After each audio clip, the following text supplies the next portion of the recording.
एकनाथी भागवत आणि बघता बघता आपण 23वा अध्यायापर्यंत आलो. आणि हा 23वा अध्याय जो आहे याच्यामध्ये आपल्याला नाथ महाराज जे काय कथाभाग सांगतो ते एका कृपण ब्राह्मणाचं सांगतो. आणि त्या कृपण ब्राह्मणाची कशी अवस्था झाली अंतकाळी, त्याच्याकडून भगवंताने सगळं काय केलं. भगवंताने काढून घेतलं सगळं, त्याचं जे काय होतं त्याच्याकडं ते सगळं काढून घेतलं. आणि सगळं काढून घेतल्यानंतर मग त्याला जाग आलेली आहे. तसं जोपर्यंत माणसाकडे सगळं आहे तोपर्यंत भगवंताची आठवण कोणालाच पडत नाही. पण ज्या वेळेला आपल्या हातातून सगळं जातो त्यावेळेला आपल्याला आपलं नामस्मरण आपोआपच चालू होतं, भगवंताची आठवण येतो. तोपर्यंत प्रत्येकाला भगवंताची आठवण येत नाही. मग भगवंताची आठवण कधी येतो? ज्या वेळेला आपल्याकडे असलेलं वैभव सगळं जाऊ लागतो त्यावेळेला आपल्याला भगवंताची आठवण येतो. त्याच्या आधी बहुतेक लोकांना भगवंताचं नामस्मरण काय आहे हे माहीतच नसतो आणि भगवंत आपल्या हृदयामध्ये आहे हेही माहीत नसतो.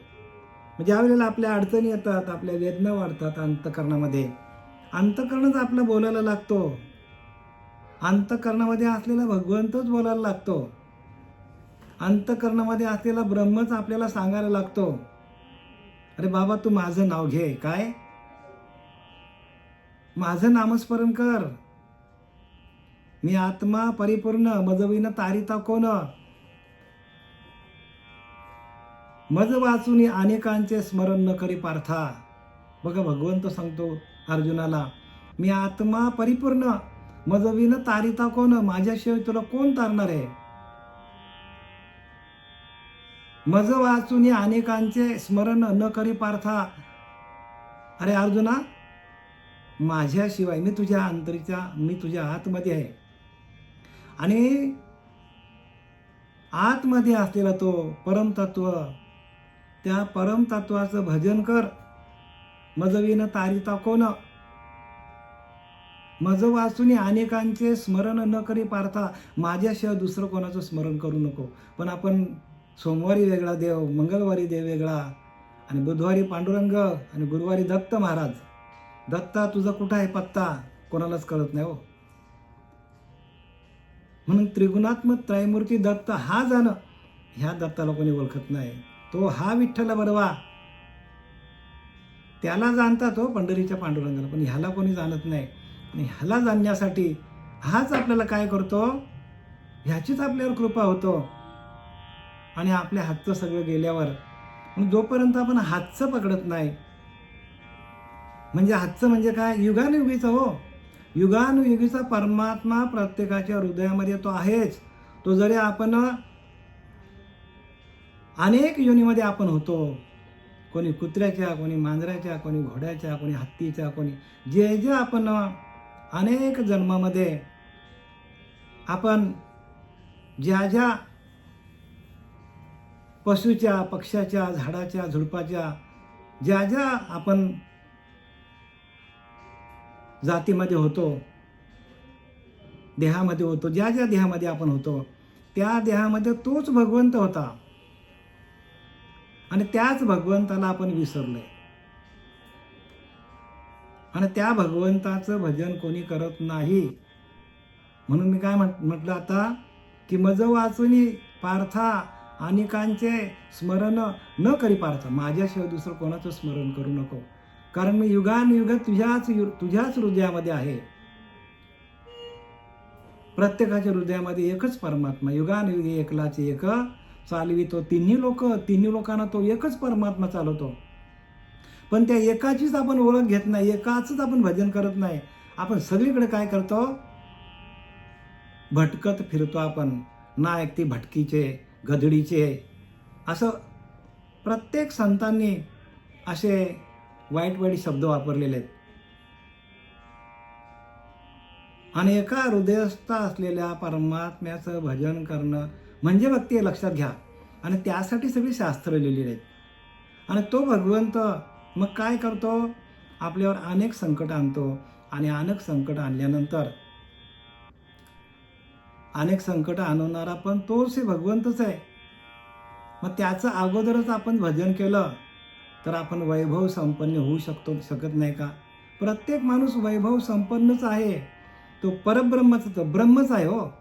पण त्या ब्रह्माला आपण विसरलं तया थोर झाल्या आणि पचविल्या खाणी लक्ष 84च्या बघा 84 लक्ष योनीमध्ये जावं लागतो. एका अंतरीच्या अंतरात्म्याला आपण विसरलो तर आपल्याला 84 लक्ष योनीला जावं लागतो. आणि म्हणून नाथबाबा आपल्याला काय सांगतात बघा, मागच्या वेळेला आपण कालपर्यंत आपण ओवी क्रमांक 444 पर्यंत आलो होतो. हो का कृपा उपजली भगवंता, आता 445 बरं का. हो का कृपा उपजली भगवंता, परिण्या वंचिल्या यज्ञ देवता, त्या क्षोभल्या करीती घाता, हेही सर्वथा घडेना. आता भगवंत प्राप्त झाले म्हणतो, माझं भगवंताचं अखंड भजन स्मरण चालू झालेलं आहे, नामस्मरण. आता माझ्यावर कुठल्या देवताही कोपू शकत नाही. इष्टदेवता, कुळदेवता, ग्रामदेवता, ज्या काही देवता असतील त्या कुठल्याच देवता माझ्यावर कोप करू शकत नाही. कारण एकच परमात्मा माझ्या हातात आला आहे आणि तो म्हणजे कोण? आपला अंतरीचा अंतरात्मा. आणि त्या अंतरीच्या अंतरात्म्याचं भजन मला सांगा आपल्याला चालवतो कोण? कुठला देव आपल्याला चालवतो? आपला प्रत्येकाचा अंतरीचा अंतरात्मा हाच प्रत्येकाला चालवतो. सूक्ष्म स्वरूपामध्ये तो प्रत्येकाच्या ठिकाणी तो हजर आहे. आणि आपण त्याचंच भजन जर केलं नाही तर तोच आपल्यावर कोप करतो म्हणजे काय? तो आपल्याला जागृत करतो, सावध करतो. सावध. प्रत्येक माणसाला सावध करणारा परमात्मा त्याच्या आतमध्येच आहे, अंतरीचा अंतरात्माच आहे. पण आपण त्याच्याच सत्तेवर सगळं करतो आणि त्यालाच आपण विसरतो. आणि त्याच्यामुळं काय होतं? भक्ती मार्गामध्ये आपल्याला अनेक प्रकारच्या, म्हणून ब्रह्मनाम श्रद्धा सांडूनिकी जो धंदा हे असो सीन नुसदा दृष्टा दृष्टी ते ज्ञानोबा सांगतात. म्हणून ब्रह्मनाम श्रद्धा सांडूनिकी जो धंदा, ब्रह्मनाम टाकून ब्रह्मनामाला सोडून या नामाला सोडून सांडूनिकीचे धंदा लोकांनी धंदा लावले हो. हे मी नाही म्हणत बरं का, हे ज्ञानोबाराने लिहिलं आहे. ज्ञानोबाराने ज्ञानेश्वरीमध्ये लिहिलं आहे. म्हणून ब्रह्मनाम श्रद्धा, ब्रह्मनामावरच श्रद्धा करा. कारण ब्रह्मनाम हाच आपला देव आहे. नाम हाच देव आहे आपला. कारण भगवंत सांगतो विभूती योगामध्ये की नाम ही माझी विभूती आहे आणि आपण त्या विभूतीला विसरलोय. ब्रह्मनाम श्रद्धा, ब्रह्मनामावर श्रद्धा ठेवत नाही कोणी. सांडूनिकीचे धंदा, ब्रह्मनामावर श्रद्धा न ठेवता जी भक्ती कराल ती भक्ती धंदा होईल. धंदा म्हणजे आता बघा ना, लोकांनी किती मोठे पंथ वाढवले, धंदाच आहे हो. दुसरं काय? हे असोसी नुसता दृष्टा दृष्टी ते, हे जर आपल्या लक्षात आलं नाही तर प्रत्येक माणसाला शीनच होणार आहे. काय होणार आहे? शीन होणार आहे. शीन म्हणजे दुःखच होणार आहे. दृष्टा दृष्टी ते म्हणजे या लोकांमध्ये पण आणि परलोकामध्ये पण माणसाला दुःखच होणार आहे. म्हणून एका नामाला सोडून जे काय करशे अनेक काही, नामा परते तत्व नाही, आकारुनी सांगे तुका, नाम घेता राहू नका.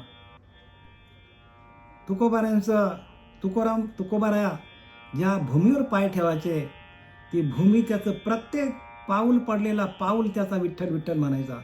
एवढे त्याचं रोम रोम भजन करायचं. आणि म्हणून ते जगद्गुरु तुकोबाराया झाले, तुकाराम महाराज झाले. जनाबाई ज्या वस्तूला हात लावेल त्या वस्तूतून विठ्ठल विठ्ठल नामस्मरण्याचं हे सगळी किमया कोणाची आहे? ही सगळी नामाची किमया देवा.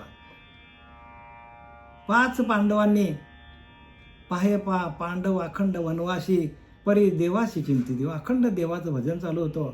आणि म्हणून तर युद्ध जिंकलं. मला युद्ध जिंकायचं असेल, विषयानं जिंकायचं असेल, संसाराच्या चक्रातून बाहेर निघायचं असेल, ते नामाशिवाय दुसरा पर्याय काय नाही. म्हणून ब्रह्मनाम श्रद्धा, सांडुनिकीचे धंदाच लावले लोकांनी. हो, ब्रह्मनामच नाही कोणाकडे. दासबोध, एवढा मोठा दासबोध लिहिलाय. अरे दासा तू बोधात राहा, आणि तो बोधच नाही कोणाकडे. विचार करा. कितीतरी ग्रंथ, कितीतरी आपल्याला असं विरोधात्मक बोलता येईल, पण आपण आता नाथबाबांच्या या एकनाथी भागवताकडे वळूया. हो का कृपा उपजली भगवंता, परिम्या वंचिल्या यज्ञ देवता, त्या शोभल्या करीती घाता, हेही सर्वता घडेन. आता जे काय देवता आहेत, यज्ञ आहेत, हवन, हे काही मला करायची गरज नाही. कारण काय, एक भगवंत हातात आला, हरी आला हाता, मग काय भय चिंता. एकदा काय ते हरिनाम आपल्या हातात आलं, भय गेली, चिंता गेला, सर्व जातो माणसाचा. चिंता करण्याची गरज नाही. निर्भय होतं माणूस. परमार्थामध्ये निर्भय व्हायचं असेल तर एकमेव साधन ते म्हणजे नाम. हे सगळ्यात मोठं साधन आहे, आणि त्या साधनावर आपण आरूढ व्हायला पाहिजे. करी चक्र धगधगीत, ज्याचा पाठीराखा हरी समर्थ, विघ्नाचा वारा नैरिघे तेथ, देव वंदित तयासी. करी चक्र धगधगीत, काय करतो भगवंत, काय करतो की सुदर्शन चक्र, भक्तावर येणाऱ्या संकटांचा निर्दालन करण्यासाठी भगवंत सुदर्शन चक्र घालतो. भगवंत काय करतो, सुदर्शन चक्र आडवा करतो, कारण भक्तांच्यासाठी करतो बरं का. जसं महाभारतामध्ये द्रोणाचार्य, त्यांचा मुलगा, द्रोणाचार्याचा मुलगा अश्वत्थामा, याने काय केलं होतं, तर अंतकाली शेवटच्या वेळेला, ज्या वेळेला भीमाचा गद्याने, तू काय कर, तर ह्या संपूर्ण पांडवांचा जो काय वंश वाढत आहे उत्तरेच्या गर्भामध्ये, त्या गर्भातच काय करतो, गर्भातच नाश कर. आणि म्हणून गर्भाचा नाश करण्यासाठी ब्रह्मास्त्र सोडलेलं अश्वत्थामाने. आणि तो ब्रह्मास्त्र सोडल्यानंतर तो उत्तरेच्या गर्भाकडे जाताना भगवंताच्या लक्षात आलं, कृष्ण परमात्म्याच्या, आणि त्यांनी काय केलेलं, सुदर्शन आडवं घातलेला आहे. आणि उत्तरेच्या गर्भामध्ये वाढणारा जो परीक्षित राजा होता त्याला वाचवलं, आणि 5 पांडवांनाही वाचवलं. पांडव अखंड वनवासी, परी देवाशी चिंतित, अखंड देवाचं चिंतन होतं. आणि त्यावेळेला सुदर्शनाचा प्रयोग केलेला आहे. कोणी, सुदर्शन चक्राचं. आणि नंतर एकदा परत अभिमन्यूचं ज्या वेळेला युद्धामध्ये अभिमन्यू ज्या वेळेला मृत्युमुखी पडला, त्यावेळेला जयद्रथाने काय केले, त्याच्या डोक्यावर लाथ मारली, म्हणजे द्रोणास्पद लाथ मारली. आणि हे अर्जुनाच्या मनाला ते खोपलं का, कारण युद्धामध्ये जे नियम आहेत त्या नियमाच्या विरोधात त्यांनी काम केलं होतं. आणि म्हणून अर्जुनाने काय सांगितलं की उद्या सूर्यास्ताच्या आधीच मी काय करेन, जयद्रथाचा वध करेन. अशी त्यांनी शपथ घेतली, अशी प्रतिज्ञा केली. आणि त्या प्रतिज्ञेच्या वेळेला दुसऱ्या दिवशी युद्ध चालू झालं. आणि अर्जुनाने अग्निपरीक्षा, म्हणजे अग्नीमध्ये प्रवेश करायसाठी त्यांनी काय केलं, सगळी लाकडं वगैरे जमा केली. आणि त्यावेळेला त्या कौरवांनी काय केलं, जयद्रथांना लांब नेऊन ठेवलं, कुठेतरी लपवलं. त्याला लपवल्यानंतर हे सगळे तिथे कौरव तिथे होते की अर्जुनाची मज्जा बघायला, की आता अर्जुनाला अग्निपरीक्षा द्यावा लागेल कुठल्याही परिस्थितीमध्ये.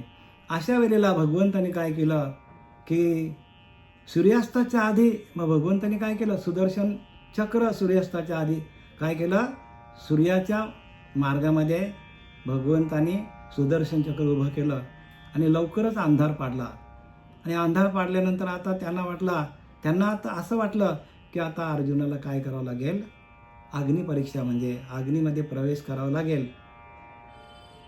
आणि अशा वेळेला त्या जयद्रथाच्या पण लक्षात आलं की आता सूर्यास्त झालेला आहे आणि धावत धावत धावत धावत काय आला, जिथे अग्निपरीक्षा ठेवली होती अर्जुनाची त्या ठिकाणी तो आला. आल्यानंतर सुदर्शन चक्र सूर्याच्या आड केलं होतं ते बाजूला काढल्यानंतर तिथे उजेड पडला. आणि मग भगवंताने सांगितलं अर्जुनाला, हा सूर्य आणि हा जयेंद्र. त्यावेळेला पण भगवंताने काय केलं होतं, कारण तर भगवंत अर्जुना 5 पांडवांचं अखंड भगवंताचं नामस्मरण चालू होतं. आणि त्यावेळेला त्यांनी सुदर्शन चक्र काय केलं होतं, आडवं केलं होतं. म्हणून इथं लिहिलंय, करी चक्र धगधगीत, बघा धगधगीत चक्र सुदर्शन चक्र त्यांनी केलं. ज्याचा पाठीराखा हरी समर्थ, ज्याचा भगवंत पाठीराखा आहे, त्याचा काही बालबाका होऊ शकत नाही. विघ्नाचा वारा न निघे तेथं, अजिबात विघ्न येणार नाही आडवे. तसं आपल्याकडं दिलेलं जे हरिनाम आहे, आपल्याला दिलं जे नाम आहे ते पण काय आहे, ते एक प्रकारचं सुदर्शनच आहे आपल्याकडे. आपल्या सर्व अंगाला एक प्रकारचं, सर्व अंगाला सुदर्शनच आहे ते. म्हणजे आपल्या सर्व अंगाला जे काही नामस्मरण चालू आहे त्या नामाचं सुदर्शन चक्र अखंड चाललं तर आपल्याला ह्या जन्ममरणीच्या ह्या चक्रातून आपल्याला सहज बाहेर पडता येईल बरं का. आणि म्हणून इथं काय लिहिले, करी चक्र धगधगीत, ज्याचा पाठीराखा हरी समर्थ, विघ्नाचा वारा न निघे तेथ, देव वंदित तयासी. बघा देवांचे देव त्याला वंदन करतात. कोणाला, त्या भगवंताच्या सुदर्शन चक्राला. तसं आपल्याकडं सुदर्शन चक्र जे काय नाम ते अखंड चालू राहिलं पाहिजे. जर आपल्याकडं सुदर्शन चक्र म्हणजे आपलं नाम अखंड चाललं तर आपल्यावर कोणत्याच प्रकारचं विघ्न येणार नाही. त्यासाठी पुरावा दिला, पाहे पांडव वनवासी परी अखंड देवाशी चिंतिती. अखंड देवाचं चिंतन चालू होतं म्हणून त्यांच्यावर कुठल्याही प्रकारचं संकट आलेलं नाही. देवी वंदुनी प्रल्हादासी, शांत करिले नृसिंहासी. तो पाठीराखा नरहरी जासी, विघ्न त्यापाशी रिगे केवी. देवी वंदुनी प्रल्हादासी, शांत करिले नृसिंहासी. ज्यावेळेला नृसिंह म्हणजे नराचा आणि सिंहाचा अवतार घेऊन भगवंताने हिरण्यकशिपूचा वध केला. तो पाठीराखा नरहरी जासी. तो कोणाचा पाठीराखा होता, कोणाचा, तर प्रल्हादाचा पाठीराखा होता. प्रल्हादाचं रक्षण केलं त्यांनी, नर आणि सिंह अवतार घेतला. कारण त्याच्यामध्ये त्या हिरण्यकशिपूने काय सांगितलं होतं की मला अमर व्हायचं आणि मला दिवसाही मरण नको, रात्रीही मरण नको. बघा ज्याला अमर व्हायचं त्यांनी कसे मार्ग काढले होते भगवंताकडे. बघा भगवंताकडनंच वर घेतलं आणि सांगितलं मला दिवसा मरण नको, रात्री नको, दारात नको, घरात नको, आत नको, रात्री नको, दिवसा नको. अशा अनेक त्यांनी काय केले, अटी टाकले भगवंताला. पशुकडून नको, मानवाकडून नको, पण नरसिंह झालं बघा. आणि असे अनेक प्रकारचे आपल्या साधनेच्या द्वारे राक्षसांनी त्यांच्या साधनेच्या बळावर भगवंताला प्राप्त केलं आणि भगवंताकडनं नको नको ते वर मागितले आणि भगवंताने ते दिले बरं का. भगवंत काय करतो, ज्याचं अखंड नामस्मरण चालू आहे, मग तो कोण आहे याच्याकडे त्याचं लक्ष नसतो. मग तो राक्षस आहे का तो भक्त आहे याची पण त्याला काय, ह्याची पण त्याला भगवंताला ह्याची पण त्याला हे नसतो, तिरस्कार करत नाही भगवंत. भगवंत नामाचा भुकेला देव, नामाचा भुकेला भावार्थ देखून बोलला. भाव पाहिजे हो, बाकी काही नाही. संकटी राखी भक्ताला रक्षित असे. अनेक संकट आले तरी भगवंत काय करतो, भक्तांचं संरक्षण करतो. आणि भक्तांचं रक्षण करणं हे भगवंताचं काम आहे. ज्याचं अखंड नामस्मरण चालू आहे त्याचा पाठीराखा भगवंत आहे. देवी वंदुनी प्रल्हादासी, शांत करविले नृसिंहासी. तो पाठीराखा नरहरी जासी, विघ्न त्यापाशी रिगे केवी. जेवी देवांची या कोडी, क्षणे सोडविल्या बांधवडी. देवांची या कोडी, क्षणे सोडविल्या बांधवडी. म्हणजे रावणाच्या बंदिवासामध्ये रावणाने काय केलं होतं, देवांना बंदिवासात टाकले होते बघा. एवढी त्याची भक्ती होती रावणाची. रावण जातिवंत ब्राह्मण होता, पण तरी पण त्याने काय केलं, राक्षसांसारखं कृत्य केलं, देवांना बंदिवासात टाकलं. एवढी त्याची भक्ती होती, विचार करा. देवांना काय केलं, बंदिवासात टाकलं. आणि त्याचे भक्तांची लोव वाकडी देवे बापुडी केवी करीतो. आणि असं असून त्याने काय केलं आहे, त्यांचे भक्तांचे लोव वाकडी देवे बापुडी केवी करीतो. म्हणजे काय सांगतात बघा, त्यांच्या भक्तांच्या केसालाही धक्का लागून देऊ देत नाही. लोव म्हणजे केस, आपण म्हणतो ना लव, आपल्या अंगावरचे लव.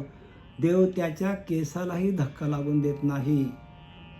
जो देवाचा भक्त आहे तो कोणत्याही पद्धतीने भगवंताकडे आला, अगदी कपट बुद्धीने आला, तरी पण भगवंत काय करतो, त्याला आपल्या स्वरूपाला घेऊन जातो. पुतना राक्षसीने आली होती माहिती का. पुतना राक्षसी लहान असतानाच भगवंताचं वध करण्यासाठी आली होती. आणि आपल्या स्तनांना तिने काय लावलं होतं, विष लावलं होतं. पण तिला पण काय केलं, भगवंताने आपल्या स्वरूपाला, आपल्या मातेचं तिने काय केलं, मातेसारखं स्थान दिलं, आपल्या स्वरूपाला घेऊन गेला. भगवंत कुणावरही कोपत नाही. भगवंत कुणाचाही काही पक्ष घेत नाही. भगवंत सगळ्यांना सारखं, पापी असो, शूर असो, भक्त असो, सगळ्यांना समान वागविताने, म्हणून तो भगवंत आहे. कारण तो सगळीकडे एकसारखाच आहे.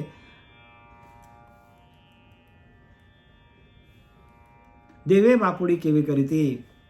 मग मला सांगा, भगवंताचा जो भक्त झाला त्याचा देव पण कोणी वाकडे करू शकत नाही.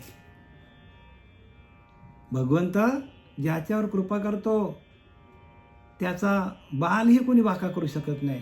पण भक्ताचे काय पाहिजे, भक्ताचं अखंड नामस्मरण पाहिजे. पांडव लाखा झोरी जळता विवर दारे काढले. हो, काय सांगितले, लाखेच्या गृहामध्ये पाच पांडवांना ठेवण्यात आलं होतं. जे सुईच्या आग्रावर राहील एवढी पण जागा द्यायला तयार नाही पांडवांना, असे कौरव. त्या कौरवांनी काय केलं, तर लक्षागृह बांधलं. कोणासाठी, 5 पांडवांसाठी. आणि त्या लक्षागृहामध्ये राहायला पाठवले यांना. आणि त्यांची कूटनीती होती, या लक्षागृहामध्ये गेले की रात्री आपण काय करू, लाखेचं होतं ते, एका क्षणात भस्म झालं असतं. मग त्या गृहामध्ये टाकलं त्यांना आणि रात्रीच त्यांनी आग लावून दिली. पण भगवंत होता जोडीला. एक भगवंत आपल्या भक्ताचा एक बाल पण बाका होऊन देत नाही. याला कारण काय, त्याचं अखंड चिंतन चालू होतं 5 पांडवांचं. म्हणून भगवंत आला आणि लक्षागृहामध्ये रात्रीच त्यांना सांगितलं, अरे बघता काय म्हणतो, तुम्हाला जे 5 गावं देत नाही, एक सुईच्या आग्रावर राहील एवढी तुम्हाला जागा द्यायला तयार नाही, ते तुम्हाला एवढं मोठं महल बांधून देतील का. लाक्षागृह, तो लाक्षागृह होता ॲक्च्युली. मग त्यांना सांगितलं, घ्या फावड्या आणि टिकाव घ्या आणि रात्रीच्या रात्री भुयारातून काय करा, बाहेर निघा.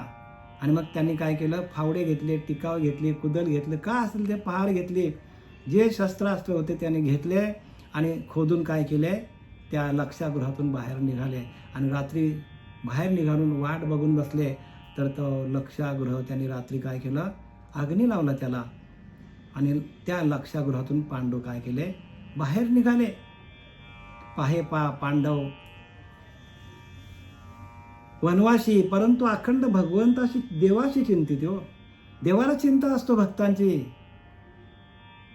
असे अनेक कपट केले कौरवांनी पांडवांवर, पण पांडवांचं कुठेही पांडवांना काय झाली, बाधा झालेली नाही. जो सकळ देवांचा नियंता, ज्याचे चरण देव वंदिती माथा. सकळ देवांचा नियंता म्हणजे सगळ्या देवांवर ज्याचं वर्चस्व आहे, जो सगळ्या देवांना चालवतो, ब्रह्मा विष्णू हर, त्याचे निर्मिता तोची थोर, तो देव ओळखावा परमेश्वरा, नाना यत्ने करून. बघा इथेच समर्थ रामदास सांगतात, ब्रह्मा विष्णू हर त्यासी निर्मिता तो चिथोर. म्हणजे ज्यांनी ब्रह्मा विष्णू महेशाला काम दिले, काय एकाला निर्मिती करायचं काम दिलं, एकाला पालन करायचं काम दिलं, आणि एकाला काय केलं, ब्रह्मा विष्णू हर म्हणजे महेश्वराला कोणतं काम दिलं, जन्माला घालणं, त्यांचं पालन पोषण करणं आणि त्यांचा नाश करणं. ही तिन्ही कामं कोणी दिली, ज्या भगवंताने दिली. तो भगवंत जर आपल्यावर त्याने कृपा केली, ब्रह्मा विष्णू हर त्याशी निर्मिता तो चिथोर. तो देव ओळखावा परमेश्वर नाना यत्न करून. बघा, तो देव आपल्याला ओळखता यायला पाहिजे की ज्यांनी ब्रह्मा विष्णू महेशाला निर्माण केलं, आणि तो देव ठाई पडेना तरी जन्मयातना चुकेना. समर्थ रामदास सांगतात की त्या देवाची आपल्याला ओळख व्हायला पाहिजे, त्या देवाचं भजन आपल्याला करता यायला पाहिजे, त्या देवाची आपल्याला अनुभूती यायला पाहिजे. ब्रह्मा विष्णू हर त्याशी निर्मिता तो चिथोर. तो देव ओळखावा परमेश्वर नाना यत्ने करुणी. तो देव ठाई पडेना तरी जन्मयातना चुकेना. चत्वार खानी चत्वार जीव नाना म्हणा लागे. बघा, चारही खाणींमध्ये माणसाला जावं लागेल. आणि म्हणून समर्थ रामदास शेवटीला सांगतात, जडाचे मूळ ते चंचल, चंचलाचे मूळ ते निश्चल. मी आपल्याला निश्चल व्हायला सांगितलंय. निश्चलाशी नाही मूळ बरे पहा. एकदा का आपण निश्चल झालो, आणि त्या निश्चल आपली चंचलत्व जाऊन त्या नामाच्या चिंतनातून आपल्याला निश्चलता प्राप्त करता येतो. आणि एकदा का आपण निश्चल झालो, त्या भगवंताशी एकरूप झालो, मग आपण स्वरूपाशी एकरूप झालो की परत माघारी येत नाही. बंधनापासून उकळलेल्या गाठी आणि देता आली मिठी सावकाश तुकोबाराय सांगतात. बंधनापासून उकळलेल्या गाठी, सर्व प्रकारची बंधनं आपली तुटली जातात. देता आली मिठी सावकाश. तुका म्हणे देह भरिला विठ्ठले, काम क्रोध घर विते केले. तुकाराम महाराज सांगतात की अखंड रोमारोमामध्ये विठ्ठल विठ्ठल विठ्ठल विठ्ठलाचं चिंतन चालू होतं. तुका म्हणे देह भरला विठ्ठले आणि काम क्रोध घर विते केले. आणि आपल्याकडनं विषय सगळे आपल्याला काय होतात, आपल्यापासून लांब जातात. जेणे देवाची या कोडी क्षणे सोडविल्या बाद, जो सकळ देवांचा नियंता, ज्याचे चरण देववंदिती माथा, तो भगवंत सहाय्य असता विघ्न सर्वता बाधेना. देवांचाही देव बरं का, देवांचा देव. आणि हा देवांचा देव आपल्याला प्रगट करून घ्यायचा असेल तर सर्व संतांनी त्या निर्गुण निराकाराला प्राप्त करून, कुठलाच गुण त्यांच्याकडे राहिला नाही. निर्गुण म्हणजे ज्या आपल्याकडे गुण आहेत, रजगुण तमगुण सत्वगुण, ह्या गुणांच्या पलीकडे परमात्मा आहे. आणि आपण अजून गुणांवरतीच आहोत. आपल्याला रजगुण तमगुण सत्वगुण हे सगळे गुण आपल्याला सतवतात. ते गुणच आपले बाद झाले नाहीत, तर त्या देवाची ओळख कशी आपल्याला, त्या देवाची प्राप्ती कशी होईल आपल्याला. मनाच्या पलीकडे मन, आपण अजून मनावरतीच आहोत. बघा, ध्यान करता करता आपलं मन उन्मनी अवस्थेला जात नाही. आणि एकदा का उन्मनी अवस्थेला आपण गेलो तरच आपल्याला त्याची प्राप्ती आहे. म्हणून ज्ञानवाराज सांगतात, जेथे संसार चित्र उमटे, मनोरूपी पटू फाटे, सरोवराटे मग प्रतिमा नाही. तैसे मने एक मुद्दल जाय, मग अहम भावाधिक काय आहे. जेथ देहची ब्रह्म होय अनुभवितो. देहच ब्रह्म होतं आपला. ज्ञानवारा सांगतात की नाही, की शरीरच ब्रह्म होय अनुभवितो. आपला शरीरच ब्रह्मरूप होऊन जातो. हे ज्ञानवारांचे अनुभवाचे बोल आहेत बरं का. जेथ हे संसार चित्र उमटे, म्हणजे आपल्या मनावरती संसाराचं चित्र उमटलं जातं. जेथ हे संसार चित्र उमटे, मनोरूपी पटू फाटे. बघा, मनोरूपी पटल फाटून जातो माणसाचा, मनावरती मनाचा पडदा फाटून जातो. सरोवर आटे मग प्रतिमा नाही. जसा एखादा सरोवर आहे, त्याच्यामध्ये प्रतिमा तिथपर्यंत दिसेल जोपर्यंत त्याच्यामध्ये पाणी आहे. तसं ह्या शरीरामध्ये जोपर्यंत मन आहे तोपर्यंत आपल्याला संसार चित्रच उमटेल. आणि एकदा का मनाचं पटल फाटलं, तैसे मन एक मुद्दल जाय. मनच काय करतो, मुद्दल आहे. मनच काय करतो, आपल्याला त्या भगवंतापासून या मायेमध्ये अडकवतो. मन एक मुद्दल जाय तिथं अहंभावाधिक काय आहे. मग शरीरच ब्रह्म होय अनुभवत, मग शरीरच माणसाचं ब्रह्म होतं. आणि असा अनुभव माणसाला येतो, प्रत्येकाला येतो बरं का.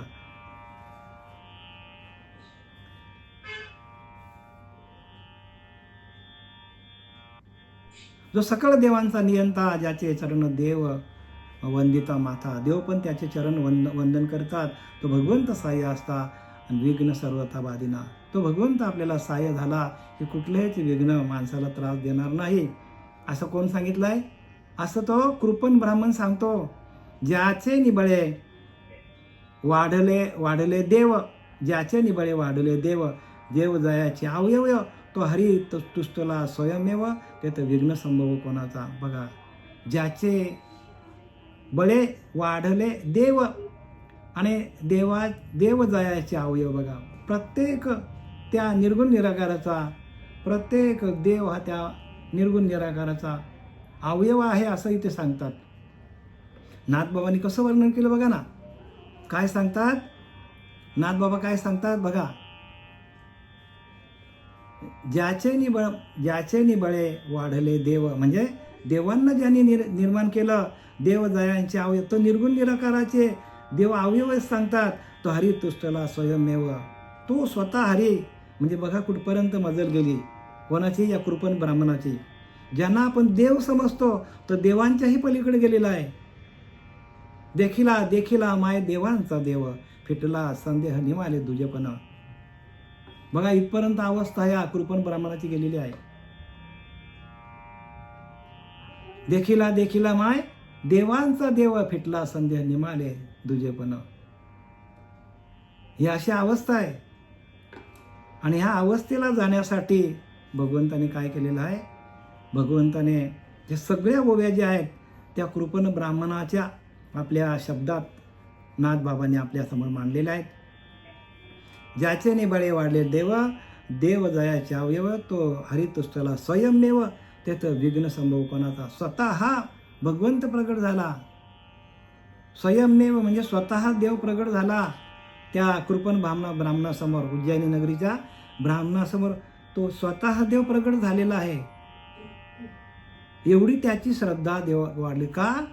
तर तो संसार तापे तापलो देवा, करिता सेवा कुटुंबाची. संसारामध्ये ताप दुःख कष्ट आले तरच भगवंताची भक्ती आहे, अन्यथा अशी भगवंताची भक्ती होत नाही. हे त्यांनी स्वतःचे अनुभव, तुकोबाने पण स्वतःचेच अनुभव सांगतो ना.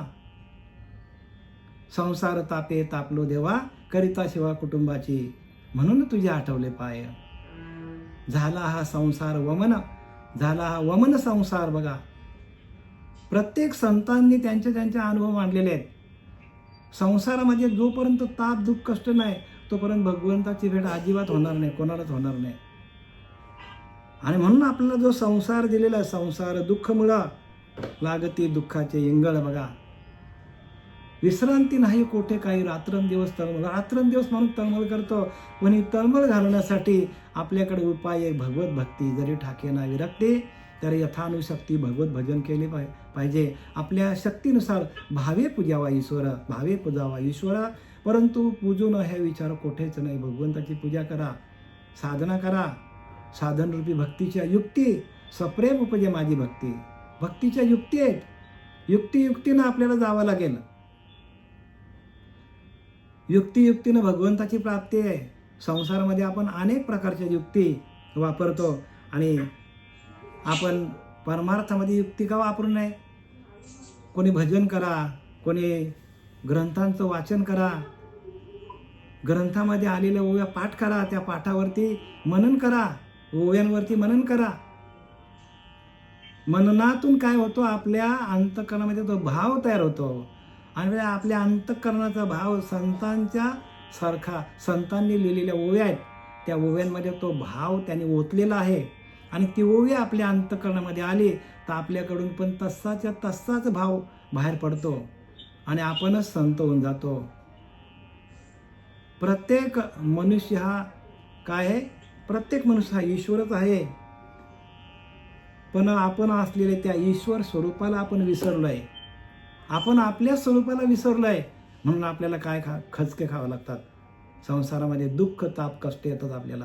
आपण आपल्या स्वरूपाशी एकरूप झालो तर मग संसारामध्ये अनेक प्रकारच्या व्याधी आल्या, प्रसंग आले तरी भगवंत ते काय करतो, भगवंत सुदर्शन काय करतो, आपल्या संकटाच्या आड सुदर्शन आणतो आणि भगवंत आपल्यावर कृपा करतो. आपण आता या एकनाथी भागवत अध्याय 23 आणि आपण शेवटची ओवी